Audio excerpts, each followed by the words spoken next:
The greatest threat to humanity is not overpopulation, but underpopulation. 50 years down the line, we'll be talking about how China's one-child policy led to the country's demise and its ancient cultures. Russia, too, has a staggering underpopulation problem. But with its newly launched 10 children policy, the Kremlin is about to turn its biggest Achilles heel into its biggest strength. Hello and welcome to TFI Global, the foreign affairs and geopolitical analysis arm of the TFI Media Group. I'm your host Vedika, and if you haven't subscribed to the TFI Global channel yet, hit the subscribe button right away.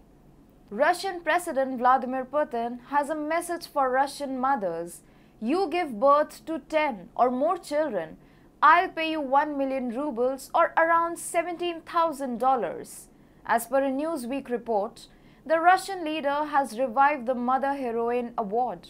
Under this award, the payment will be awarded to a mother who is a citizen of the Russian Federation, who has given birth to and brought up 10 or more children who are citizens of the Russian Federation.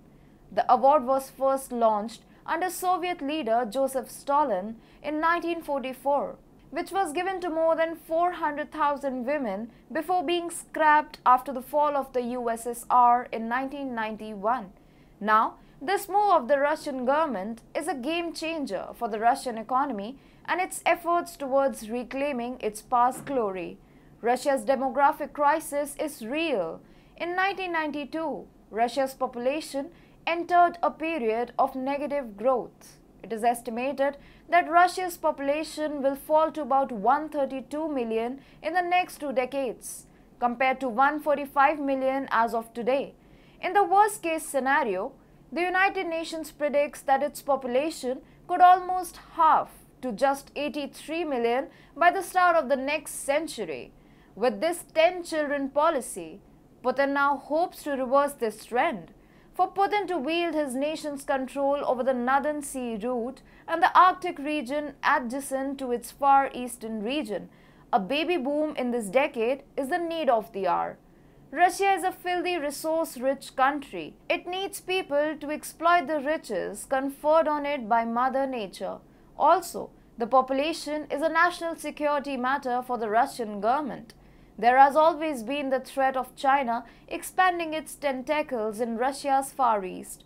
Since the dissolution of the Soviet Union, Russian anxieties over China's continuous push into its Far East have grown. Since 1991, the Far East region's population has fallen by 20% to barely 6.28 million people, a figure that will drop to 4.7 million by 2025.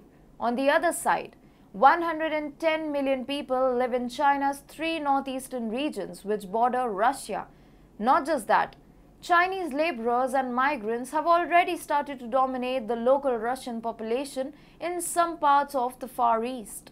After assuming public office for the first time in 2000, Putin had famously predicted that Russians in the border regions will have to speak Chinese, Japanese, and Korean within a few decades, unless long-term trends were reversed. Now Russia's 10 children policy is an effort in that direction only. This will also help the Kremlin alleviate its military woes. To sustain and maintain a great military as big as Russia's, an abundant availability of young personnel is a prerequisite. We have seen how the dearth of young employable population has spelled doom for the Chinese military, which often struggles to reach its recruitment targets. Putin has now ensured that the Russian military never gets to meet such a miserable fate. Putin in June revealed ambitious plans for the Russian economy. He stated that the 2020s will be a time for his country to strengthen its economic sovereignty. If Putin manages to accelerate the birth rate in Russia during the next 1 decade or 2, the 2030s era can greatly help the country reclaim its lost economic as well as military glory.